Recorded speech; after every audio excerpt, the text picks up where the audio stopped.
तो नेक्स्ट अब यहाँ पर हम बात करने वाले हैं बोट की स्पीड के बारे में। नेक्स्ट टॉपिक आपका अप स्ट्रीम और डाउन स्ट्रीम। इनका मीनिंग क्या होता है? देखो, इनका मीनिंग बहुत ही सिंपल है। मेरे पास एक बोट है और वो पानी पर चल रही है, ठीक है भैया। मैं मान लेता हूँ कि जो बोट की जो स्पीड है इस समय वो यहाँ पर है 50, यानी बोट जो 50 की स्पीड से आगे चल रही है, ठीक है। और हम बात करें पानी के बारे में, पानी बिल्कुल शांत है, यानी लहर बहुत ही शांत है, यानी पानी की स्पीड कितनी है? 0 है, ठीक है भैया। अब यहाँ पर एक बंदा यहाँ पर खड़ा है और अगर हम इससे पूछें कि बोट यहाँ से यहाँ जा रही है ना, तो उसकी स्पीड कितनी है, वो क्या बोलेगा? वो बोलेगा भैया बोट तो 50 की स्पीड से जा रही है। That means speed of boat कितनी बनेगी? यहाँ पर बनेगी 50 बनेगी, ठीक है। बहुत ही बढ़िया। अब मान लो अगर पानी भी चलने लगे तो अब यहाँ पर अगर आपकी जो बोट की स्पीड यहाँ पर वो तो 50 है, परंतु पानी भी साथ साथ में चल रहा है। अब पानी किस तरफ चल रहा है? मान लेते हैं पानी चल रहा है अपोजिट। ये है पानी की स्पीड यहाँ पर, यानी पानी भी पीछे की तरफ आ रहा है। और मैंने मान लिया पानी की जो स्पीड है वो है 20, ओके। यानी बोट जा रही है 50 से और पानी पीछे की तरफ 20 की स्पीड से वापस पीछे आ रहा है। यानी कि अगर एक बंदा यहाँ पर खड़ा है और अगर हम इससे पूछें कि मुझे ये बता यहाँ से यहाँ बोट जा रही है, उस बोट की स्पीड क्या है, उसको क्या लगेगा? उसको लगेगा कि 50 की स्पीड से बोट जा रही है और 20 से वापस पीछे आ रही है। यानी बोट की स्पीड कितनी बनेगी यहाँ पे? 50 माइनस 20। और इस स्पीड को क्या बोलते हैं? ये आपका 30 है। इस स्पीड को बोलते हैं स्पीड ऑफ अप स्ट्रीम। जी हाँ दोस्तों, इसको हम बोलते हैं स्पीड ऑफ अप स्ट्रीम, क्योंकि ये आपके बोट की स्पीड नहीं है। ये आपके बोट की स्पीड नहीं है, ये बेसिकली बोट और वाटर के रिजल्ट की स्पीड है, ठीक है भैया। इसको हम बोलते हैं अप स्ट्रीम। अप स्ट्रीम का मतलब होता है पानी के अपोजिट चलना, ठीक है। अब नेक्स्ट, अगर मान लो आपके बोट की स्पीड यहाँ पर है 50 और यहाँ पर आपका जो पानी है वो बेसिकली इस तरफ चल रहा है, ठीक है। यानी कि बोट के साथ साथ चल रहा है। अगर बोट के साथ चल रहा है और इसकी स्पीड मान लेते हैं 20, तो अगर एक बंदा यहाँ पर खड़ा है और अगर हम इससे पूछें कि अब मुझे बता कि यहाँ से यहाँ तक बोट जो जा रही है ना उसकी स्पीड कितनी है, वो क्या बोलेगा? वो बोलेगा 50 की स्पीड से तो बोट जा ही रही है। बहुत ही बढ़िया, 50 की स्पीड से तो बोट जा ही रही है, साथ में पानी भी उसको धकेल रहा है। कितनी स्पीड से? 20 की स्पीड से। यानी यहाँ पर बनेगा 20 इज इक्वल टू यहाँ पर बनेगा 70। यानी कि बोट यहाँ से यहाँ तक 70 की स्पीड से गई है। और इस स्पीड को क्या बोलते हैं? Speed of down stream. Speed of down stream. Down stream का मतलब होता है पानी के साथ साथ चलना और इसका मतलब होता है पानी के अपोजिट चलना, ठीक है भैया। और यहाँ पर एक स्पीड और होती है, उसको हम बोलते हैं speed of stream. Speed of stream. Stream मतलब क्या होता है? पानी की लहरें भैया, ठीक है। बताओ कितनी है पानी की स्पीड? कितनी यहाँ पर है? 20। यहाँ पर भी कितनी है? 20। बहुत ही बढ़िया, तो यहाँ पर भी कह सकते हैं। यानी कि 4 टॉपिक आपके दिमाग में होने चाहिए। बोट की स्पीड क्या है? बोट की स्पीड हमेशा सेम ही थी, यहाँ पर 50 थी, यहाँ पर भी 50 है, यहाँ पर भी 50 है। परंतु जब यहाँ पर पानी भी चलने लगा तो इन दोनों की मिला के अप स्ट्रीम कितनी हो गई? यहाँ पर 30 हो गई। और यहाँ पर इन दोनों की मिला के उसे हम बोलते हैं 70, और ये होती है स्पीड ऑफ डाउन स्ट्रीम। और यहाँ पर पानी की स्पीड कितनी है? वो यहाँ पर 20 है।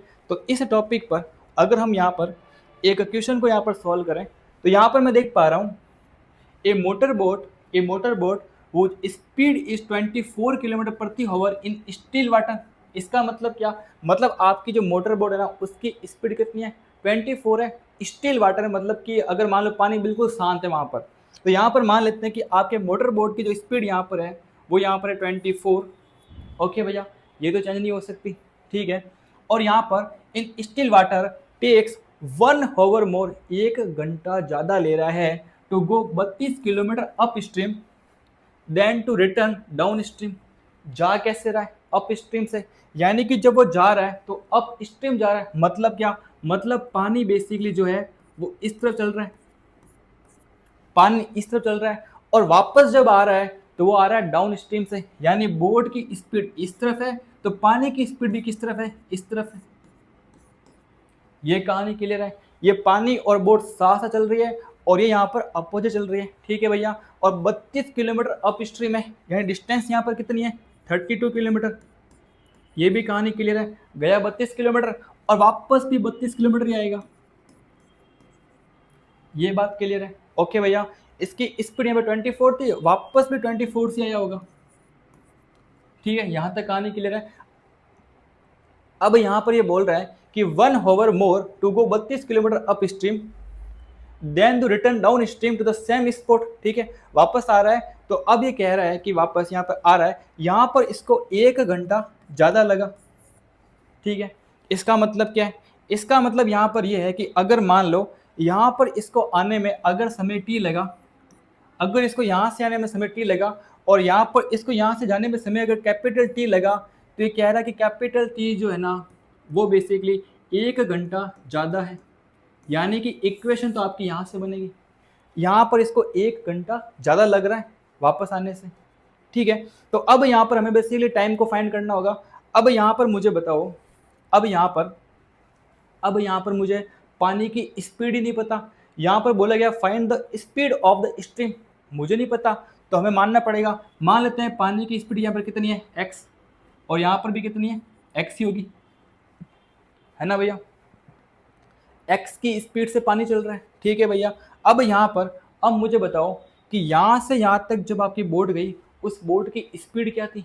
बोट यहाँ से 24 से जा रही है, x की स्पीड से पानी पीछे आ रहा है, तो यहाँ पर हम यूज करेंगे अप स्ट्रीम स्पीड को। ठीक है, यहाँ पर हम बोट की स्पीड को नहीं लेंगे। तो यहाँ पर अगर हम बात करें स्पीड ऑफ अप स्ट्रीम के बारे में, स्पीड ऑफ अप स्ट्रीम के बारे में, तो यहाँ पर कितनी बनेगी?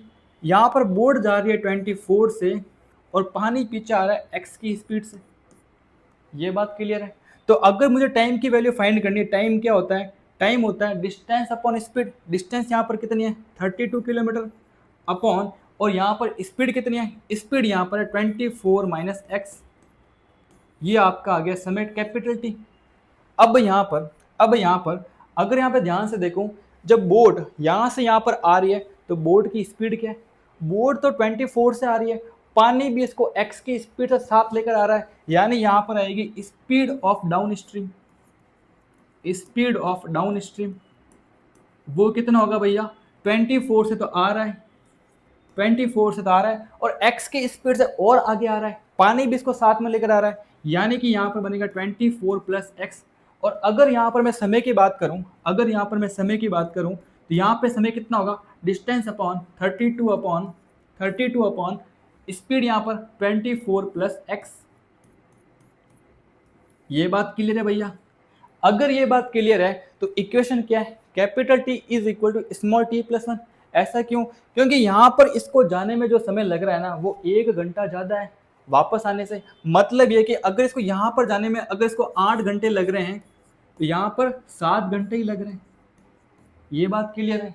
यानी यहाँ पर 1 घंटा ज़्यादा लग रहा है। तो यहाँ पर इक्वेशन बनेगी आपके पास t is equal to small t plus 1, और कैपिटल टी की यहाँ पर वैल्यू कितनी है? वो यहाँ पर है 32 अपॉन 24 माइनस एक्स यहाँ पर। Okay, is equal to small t की वैल्यू यहाँ पर कितनी है? 32 अपॉन 24 प्लस एक्स यहाँ पर, और यहाँ पे प्लस का 1 यहाँ पर है। और भैया अब ये आपकी है क्वाड्रेटिक इक्वेशन, और इसको सॉल्व करना हम यहाँ पर बचपन से ही सीख चुके हैं। तो अब यहाँ से नेक्स्ट आगे बढ़ते हैं, क्योंकि भैया ये आपके लिए होमवर्क है। और यहाँ पर आपको x की वैल्यू फाइंड करनी, और x यहाँ पर क्या है? Speed of the stream. Okay, वो आपको फाइंड करनी है, तो ये आप आराम से फाइंड कर सकते हैं।